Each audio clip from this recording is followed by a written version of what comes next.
नमः संस्कृताय नमस्कार प्रिय विद्यार्थियों, स्वागत आपका अपने YouTube चैनल समर्पण संस्कृत क्लासेस पर। जैसा कि आप सभी को पता है कि हम कर रहे हैं HTET TGT PGT संस्कृत विषय की तैयारी।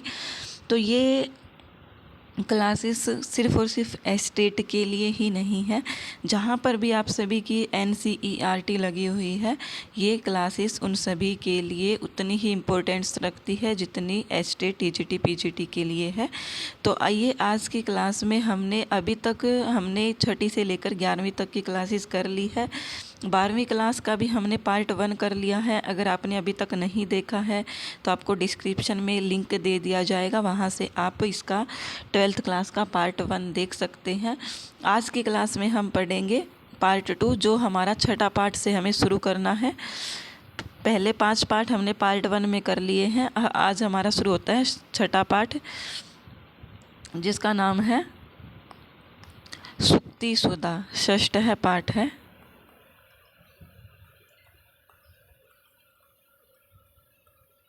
सुक्ति सुधा अर्थात सुधा क्या होता है? सुधा होता है अमृत की सुक्तियों रूपी जो अमृत है वो क्या है? सुक्ति सुधा पाठ यहाँ पर दिया गया है। सबसे पहले हमारी जो सुक्ति है वो आती है, अस्ति यद्यपि सर्वत्र नीरम नीरजराजितं रमते नैमरालस्य मानसम मानसम विना। तो सबसे पहले तो हम जब संस्कृत के टीचर बनने जा रहे हैं तो हमें इनका जो उच्चारण है वो अच्छे प्रकार से, भली प्रकार से आना चाहिए। कभी भी हम हंसी का पात्र न बने, इसलिए आप जो शब्द या जो अक्षर जिस प्रकार से उच्चारित किया जाता है आप उन सभी को उसी प्रकार से उच्चारित करोगे, क्योंकि आप एक HTET TGT PGT संस्कृत विषय की तैयारी कर रही हैं। तो आप समझिए कि आप टीचर बनने जा रहे हैं और एक टीचर का पहला कर्तव्य यही होता है कि वो वर्णों का या शब्दों का अच्छी प्रकार से उच्चारण करे। तो यहाँ पर जो हमारा पहला श्लोक आता है जिसको हम बोलते हैं सुक्ति सुधा, क्या है पहला? अस्ति यद्यपि सर्वत्र नीरम नीरज राजितम रमते नैमरालस्य मानसम मानसम विना। तो यहाँ पर क्या कहा गया है कि यद्यपि, यद्यपि अर्थात हालांकि या यद्यपि, सर्वत्र सभी जगह है। सर्वत्र क्या है? सभी जगह है। सर्वत्र सभी जगह है। नीरम, नीरम क्या होता है? जल। नीरम क्या होता है? जल। नीरज राजितम, नीरज क्या होता है? जो नीर में उत्पन्न होता है। नीर अर्थात जल, जल में उत्पन्न होने वाला क्या होता है? हमारा कमल। क्या होता है? कमल। राजितम, राजितम अर्थात सुशोभित होता है। क्या होता है? सुशोभित होता है।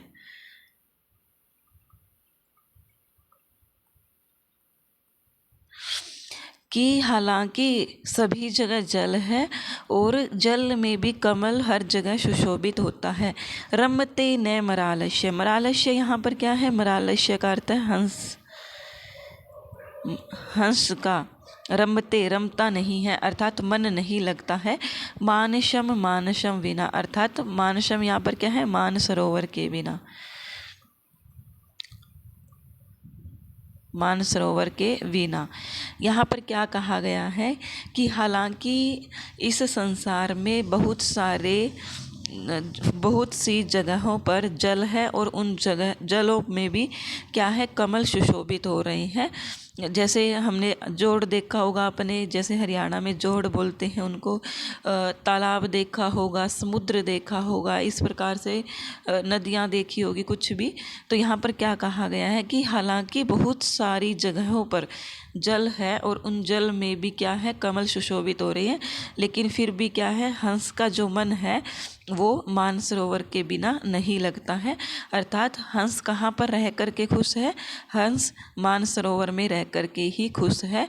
वो अन्य नदियों, झरनों या कहीं भी जोड़ आदि जगहों पर रह कर के खुश नहीं है। अर्थात हंस का मन सिर्फ और सिर्फ मानसरोवर में ही लगता है।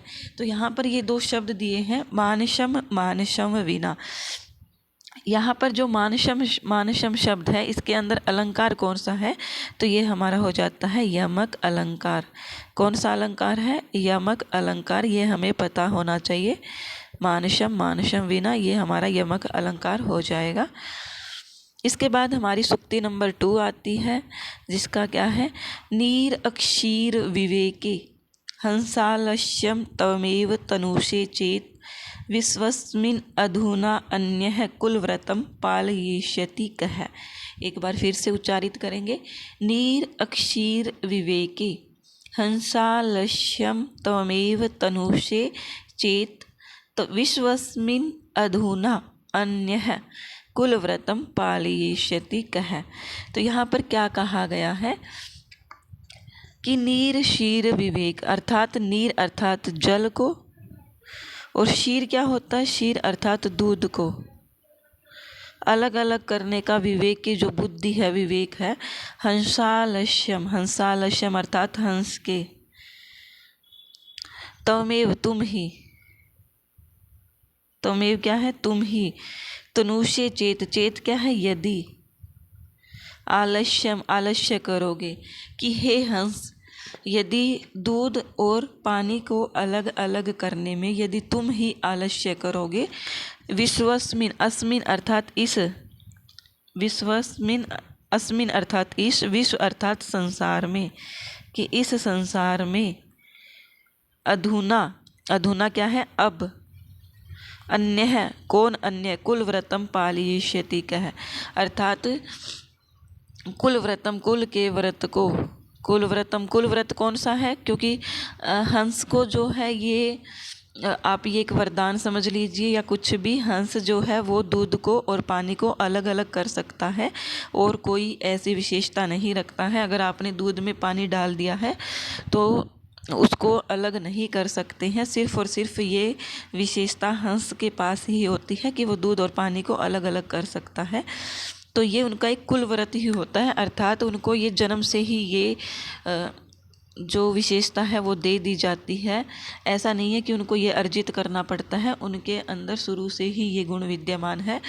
तो यहाँ पर कहा गया है कि हे हंस, यदि तुम ही दूध और जल को अलग अलग करने में आलस्य करोगे तो इस संसार में अब कौन इस व्रत का पालन करेगा जो दूध और पानी को अलग अलग करता है। यहाँ पर ये जो हम दूसरा श्लोक हमारा हो जाता है, तीसरा श्लोक हम नहीं करेंगे, कोई इम्पोर्टेंट नहीं है, कुछ नहीं पूछा जाएगा इसमें से। तीसरा अब आता है हमारा चौथा श्लोक, जो है नालंबते दैष्टिकताम न निषीदति पौरुषे शब्दार्थौ शतकवीर इव दव्यम विद्वान अपेक्षते। क्या कहा गया है, नालंबते दैष्टिकताम न निषीदति पौरुषे शब्दार्थौ शतकवीर इव दव्यम विद्वान अपेक्षते। क्या कहा गया है यहाँ पर कि विद्वान अपेक्षते, विद्वान मनुष्य, विद्वान जो मनुष्य है वो क्या करते हैं, नालंबते दैष्टिकताम, नालंबते दैष्टिक क्या होता है, भाग्य, आलंबते सहारा, और न नहीं लेते हैं, न का अर्थ क्या है, नहीं लेते हैं, कि विद्वान जो है वो न तो भाग्य का सहारा लेते हैं, न निषीदिति पौरुषे, पौरुषे क्या होता है, पुरुषार्थ का, और न ही पुरुषार्थ के भरोसे रहते हैं। किसके भरोसे रहते हैं, पुरुषार्थ के भरोसे रहते हैं। शब्दार्थौ शत कवीर एव, शब्द और जिस प्रकार कोई श्रेष्ठ कवि शब्द और अर्थ दोनों का आश्रय लेकर कविता रचता है, उसी प्रकार से जो विद्वान है वो सिर्फ और सिर्फ भाग्य का या फिर पुरुषार्थ का नहीं, अपितु इन दोनों का सहारा लेकर के ही क्या करते हैं, अपना जीवन यापन करते हैं। क्या कहा गया है, वेरी वेरी इंपॉर्टेंट है, पूछा भी जा सकता है कि डैश सतकवीर इव द्वयम विद्वान अपेक्षते। तो यहाँ पर क्या हो जाएगा हमारा शब्दार्थ हो। तो यहाँ पर क्या कहा गया है कि जो विद्वान मनुष्य है वो न तो दैष्टिकताम अर्थात भाग्य का न आलंबते सहारा लेते हैं और न निषीदति पुरुष ही, और न ही पुरुषार्थ के भरोसे रहते हैं या उसका निषेध करते हैं।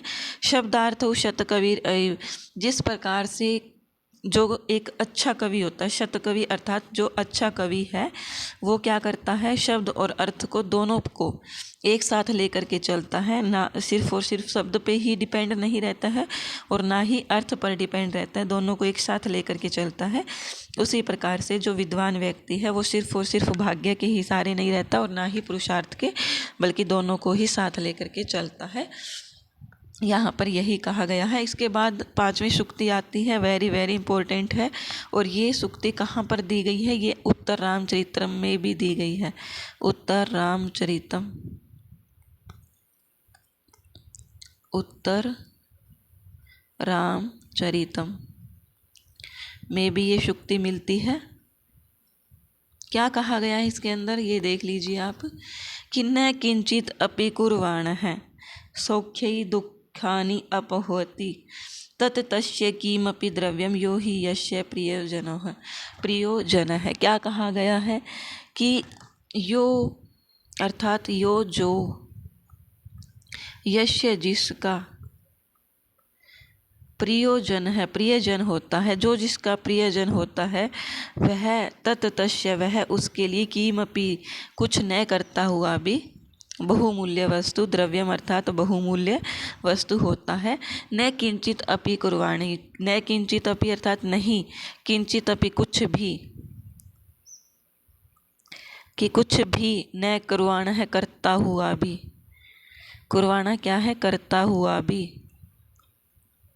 सौख्य दुखानी अपोहति सुखों के द्वारा, सौख्य अर्थात सुखों के द्वारा, तृतीया विभक्ति बहुवचन का प्रयोग किया गया है यहाँ पर, कि सुखों के द्वारा, दुखानी दुखों को, अपोहति दूर कर देता है। क्या कर देता है, दूर कर देता है। जैसे आप सभी को पता है कि आप सभी अपनी माता पिता से प्रेम करते हैं। अगर आप कभी भी किसी भी संकट में होते हैं, दुख में होते हैं, जब आप अपनी माँ के या पिता के गले लग जाते हैं या उनकी गोद में सर रख करके सो जाते हैं, तो उससे क्या है कि आपका जो मन है वो इतना शांत हो जाता है कि आपको ऐसे लगता है कि मुझे कभी किसी प्रकार का दुख था ही नहीं है। अगर आपने आज तक ऐसा फील नहीं किया है तो करके देखिएगा। जो माँ और पापा की गोद में जो सुकून मिलता है ना, वो कहीं नहीं मिलता। चाहे बोल दिया जाता है कि आजकल ये जो प्रेमी प्रेमिकाएं हो रखी हैं कि उनके ही सुकून मिलता है, ऐसा नहीं है, क्योंकि माँ पापा ही सिर्फ आपसे सच्चा प्रेम कर सकते हैं। बाकी जो जितना भी प्रेम है वो सिर्फ और सिर्फ स्वार्थ के लिए ही होता है।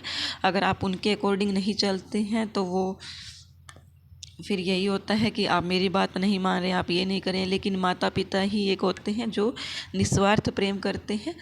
तो यहाँ पर क्या कहा गया है कि जो जिसका प्रियजन होता है, अर्थात जो जिसका प्रियजन होता है वो कुछ ना करता हुआ भी सुखों के द्वारा ही उसके दुख को दूर कर देता है। अर्थात जो प्रियजन है उसका स्पर्श मात्र ही, या फिर हम उसके पास बैठे हैं वो मात्र ही हमारे लिए क्या कर देता है, हमारे दुखों को दूर कर देता है, ऐसा इसमें कहा गया है। इसके बाद ये सूक्ति है, वेरी इंपॉर्टेंट है। कहाँ से ली गई है, भारवी के द्वारा लिखी गई है ये सूक्ति। किसके द्वारा लिखी गई है, भारवी के द्वारा। कि सहसा विदित न क्रियाम अविवेक है, सहसा विदित न क्रियाम अविवेक है, परम आपदाम पदम वृणते ही विमृश्य कारिणम गुणलोब्धा स्वयं एव संपद है। क्या कहा गया है कि सहसा अचानक ही विदित नहीं करना चाहिए, अचानक ही नहीं करना चाहिए। विवेकहीनता घोर विपत्तियों का स्थान होती है। क्या कहा गया है कि क्रियाम क्या होता है यहाँ पर, कार्य। क्रियाम क्या है, किसी भी कार्य को अचानक ही नहीं करना चाहिए। यहाँ पर प्रीवियस एग्जाम में पूछा गया कि डैश विदित न क्रियाम विवेक है, तो यहाँ पर क्या आएगा, तो यहाँ पर हमारा जो ये अव्यय है ये क्या हो जाएगा, सहसा। तो ये हमें पता होना चाहिए, इसीलिए हम ये सूक्ति पढ़ रहे हैं। इसी प्रकार के हमसे प्रश्न पूछे जा सकते हैं। तो यहाँ पर क्या है कि सहसा अचानक ही क्रिया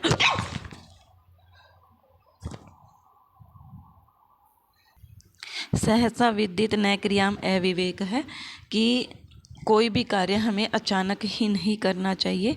अविवेक है अर्थात बिना सोचे समझे कोई कार्य करना। परम आपदाम पदम, परम आपदाम अर्थात विपत्ति का मार्ग होता है या विपत्ति का पदम अर्थात रास्ता होता है कि अगर हम कोई कार्य बिना सोचे समझे अचानक ही कर लेते हैं तो वो हमारा क्या करता है, आपत्ति देने वाला ही होता है।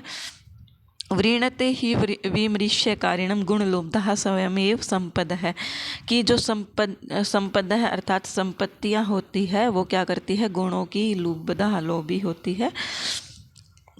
अतः सोच विचार कर कार्य करने वाले की, विमृश्य कारिणम अर्थात सोच विचार कर, सोच विचार कर कार्य करने वाले की, मनुष्य को स्वयं ही चुन लेती है। क्या कर लेती है, स्वयं ही व्रीणते चुन लेती है। व्रीणते का अर्थ क्या होता है, चुन लेती है। क्या कहा गया है, एक बार फिर से देखिए कि जो सहसा विदित न क्रिया में विवेक है अर्थात क्रिया अर्थात क्रिया को अचानक ही नहीं करना चाहिए। अविवेक है अर्थात बिना सोचे समझे किसी कार्य को करना। परम आपदाम अर्थात महान विपत्ति को प्राप्त करने वाला मार्ग होता है। इसलिए हमें बिना सोचे समझे या अचानक से कोई भी कार्य नहीं करना चाहिए। सभी कार्यों को सोच समझ करके करना चाहिए, किसी भी कार्य में जल्दी नहीं करनी चाहिए। व्रीणते ही विमृश्य कारिणम गुणलोब्धा स्वयमेव संपद है। तो यहाँ पर क्या कहा गया है कि जो संपद है अर्थात जो संपत्तियाँ होती है, सुख संपत्तियाँ जो है वो गुणलब्धा, गुणों की लोभी होती है। अर्थात कोई व्यक्ति अगर सोच समझ के कार्य कर रहा है तो उस पर क्या है, जो संपत्तियां हैं वो क्या करती हैं, स्वयं एव अर्थात स्वयं ही आकर के उसको चुन लेती है और सुख संपत्तियां उसके घर या उसके अंदर निवास करने लग जाती है।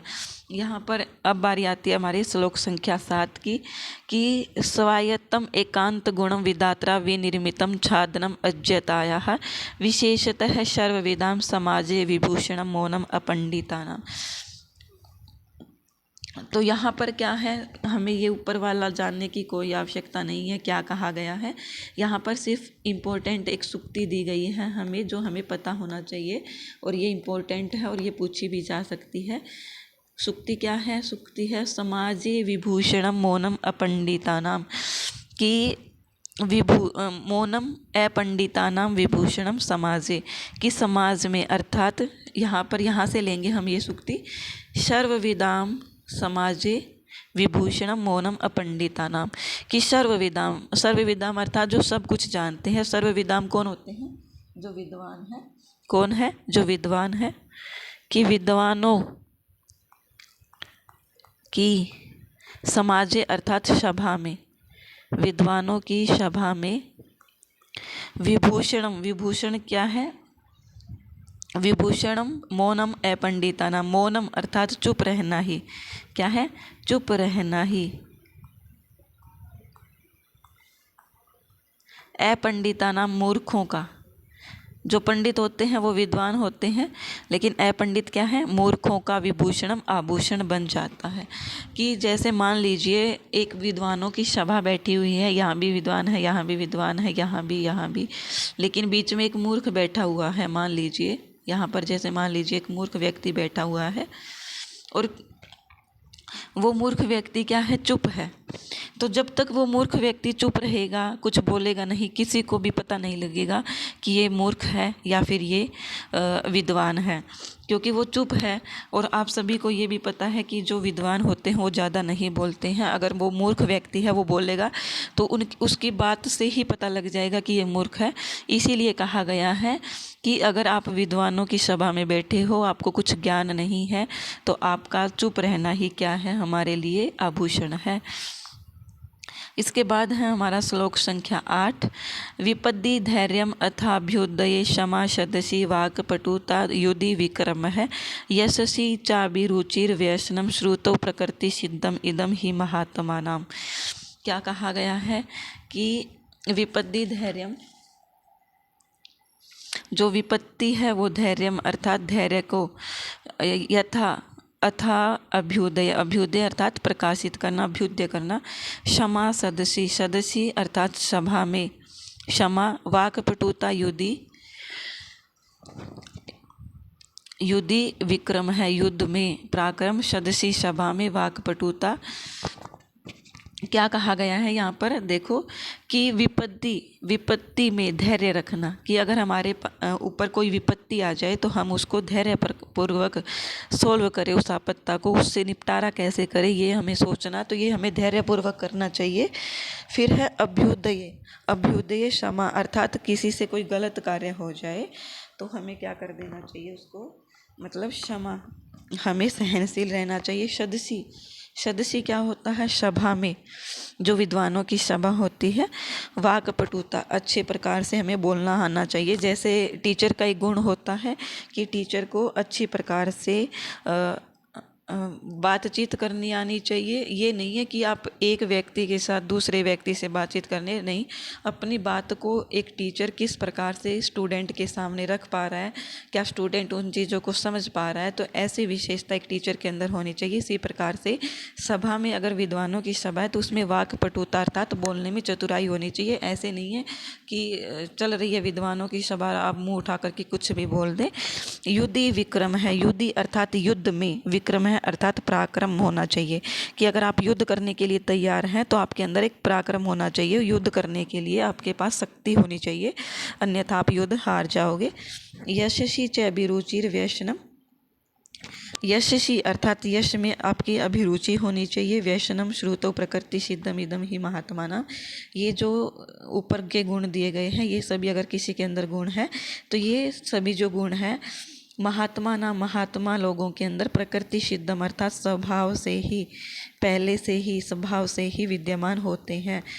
ये सभी जो गुण है ये महात्माओं के अंदर स्वभाव से ही क्या होते हैं, पहले से ही विद्यमान होते हैं। अब आता है हमारा श्लोक संख्या 9। पापात निवारयति योज्यते हिताय, गुह्यम निगूह्यति गुणान प्रकटीकरोति, आपदगतम च न जहाति ददाति काले, सन्मित्रम लक्षणम इदम प्रवदन्ति संतः। यहाँ पर जो है सन्मित्रम लक्षणम, सन्मित्रम का अर्थ क्या होता है, अच्छे मित्र का। क्या है सन्मित्रम, अच्छे मित्र के लक्षण को। इदम प्रवदन्ति संत है, संत है जो संत लोग हैं वो अच्छे मित्र के लक्षण को इस प्रकार से प्रवदन्ति कहते हैं या बतलाते हैं। तो ये कौन कौन से लक्षण हैं मित्र के अंदर, अच्छे मित्र के अंदर कौन कौन से लक्षण होने चाहिए, तो वो हम जानते हैं। ये सभी विशेषताएं अगर आपके मित्र के अंदर है तो वो आपका एक अच्छा मित्र होता है। तो यहाँ पर क्या कहा गया है कि पापात निवार्यति, पापात अर्थात पाप से, निवार्यति रोकता है या पाप करने से रोकता है, पाप करने से हटाता है, पाप से आपको दूर करता है। योज्यते हिताय, हिताय क्या है, भलाई के कार्य में आपको लगाता है, भलाई के कार्य में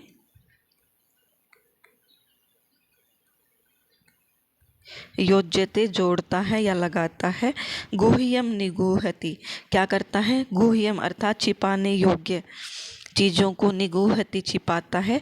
गुणान गुणों को, प्रकटीकरोति प्रकट करता है।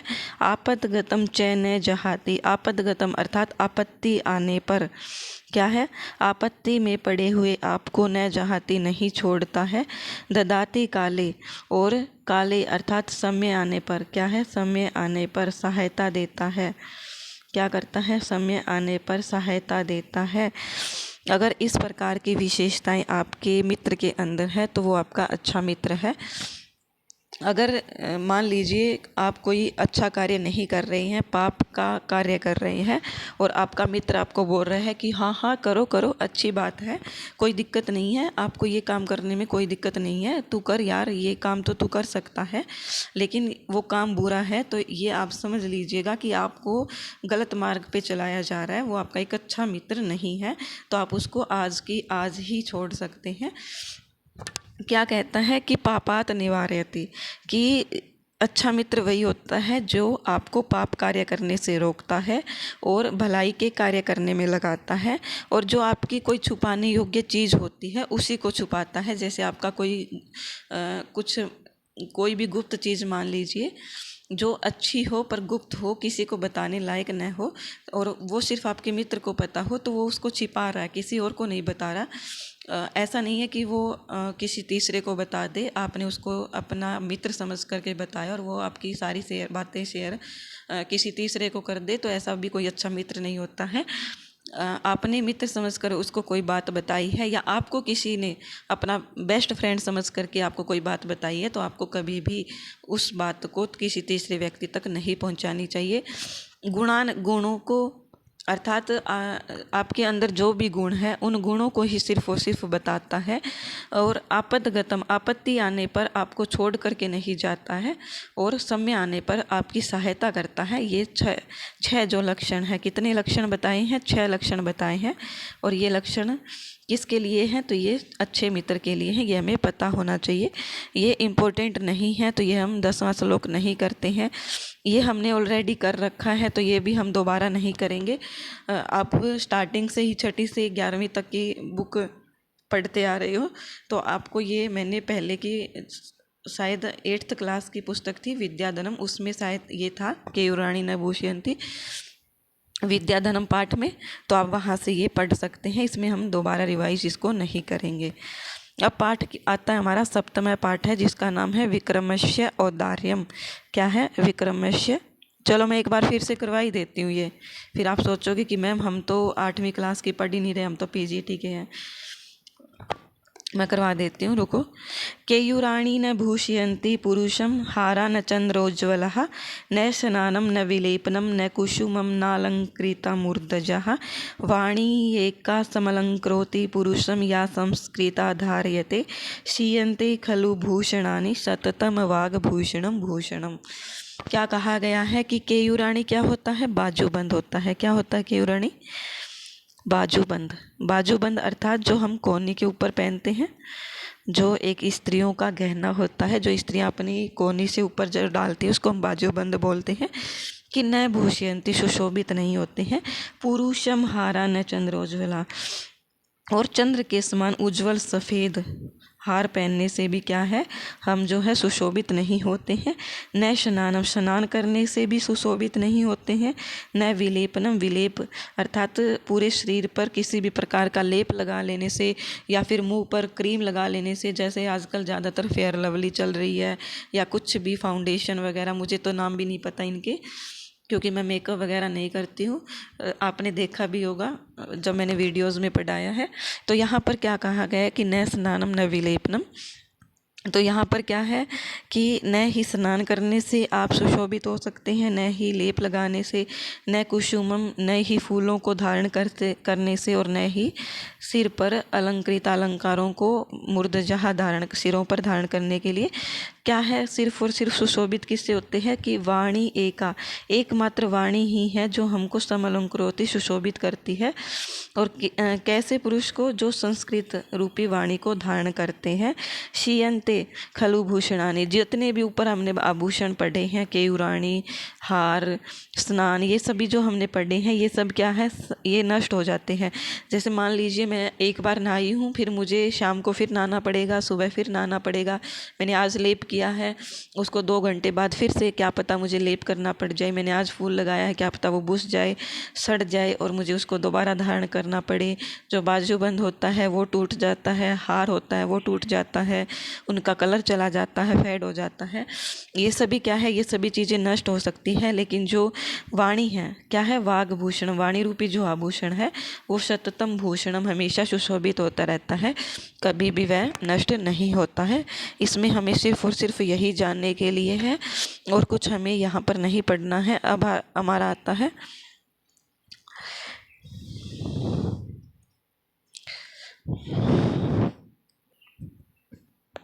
यहाँ पर वाग्भूषणम भूषणम शब्द जो ये दिया हुआ है, इसमें अलंकार कौन सा है? इसमें अलंकार हो जाएगा हमारा रूपक अलंकार। कौन सा अलंकार? रूपक अलंकार। अब पाठ आता हमारा 7वां, विक्रमस्य औदार्यम। इसमें क्या है, विक्रमस्य औदार्यम अर्थात विक्रम, महाराजा विक्रम हुए हैं। आप सभी जानते हैं महाराज विक्रम को। उसकी उदारता का वर्णन, औदार्यम क्या है, उदारता का वर्णन यहाँ पर किया गया है। उदारता का वर्णन यहाँ पर किया गया है। इसमें इम्पोर्टेंट क्या है, तो यहाँ पर ये जो विक्रमस्य औदार्यम है, यहाँ पर राजा भोज होते हैं एक, उनको क्या है, महाराज विक्रम का सिंहासन मिलता है जिस पर 32 पुतलिकाएँ होती हैं। उन पुतलिकाओं, जब महाराज जो भोज है वो उस सिंहासन पर बैठना चाहता है, तो जो 32 पुतलिकाएँ होती हैं उस सिंहासन पर बनी हुई, वो एक एक करके महाराज भोज से विक्रमादित्य की जो है विशेषताओं को बताती है और बोलती है कि अगर आपके पास ऐसी विशेषता है तो आप इस आसन पर विराजमान हो सकते हैं, अन्यथा आप इस आसन पर नहीं बैठ सकते हैं, ऐसा इसमें कहा गया है। तो जो राजा भोज है वो कहाँ के हैं, धारा नगरी के हैं। कहाँ के हैं, धारा नगरी के। और इसमेमें कितनी कथाओं का संग्रह है, तो 32 मनोरंजक कथाओं का संग्रह है। ये हमें पता होना चाहिए। राजा भोज का समय है 1018 से 1063, और ये मैंने आपको बताया वही है कि विक्रमादित्य के गुणों का वर्णन पुतलिकाएँ करती है, और उन गुणों का वर्णन करते करते राजा भोज को कहती है कि अगर आपके अंदर ये विशेषताएं हैं तो आप इसके अंदर बैठ सकते हैं, अन्यथा नहीं। और यहाँ पर एक और इम्पोर्टेंट है कि जो राजा भोज है उन्होंने किस प्रकार का यज्ञ किया, तो सर्वस्व दक्षिण यज्ञ का अनुष्ठान किया।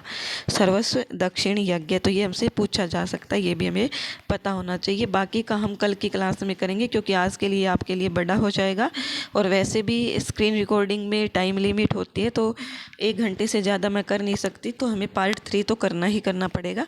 तो ये हम कल की क्लास में करेंगे। अगर आपने चैनल को सब्सक्राइब नहीं किया है तो चैनल को सब्सक्राइब कर लीजिएगा, और बेल आइकन भी अवश्य प्रेस कर लीजिएगा। जैसे ही आपको वीडियो मिलेगी तो अपलोड की जाएगी, वैसे ही आपको नोटिफिकेशन मिल जाएगा। धन्यवाद, बने रहे हमारे साथ इसी प्रकार से।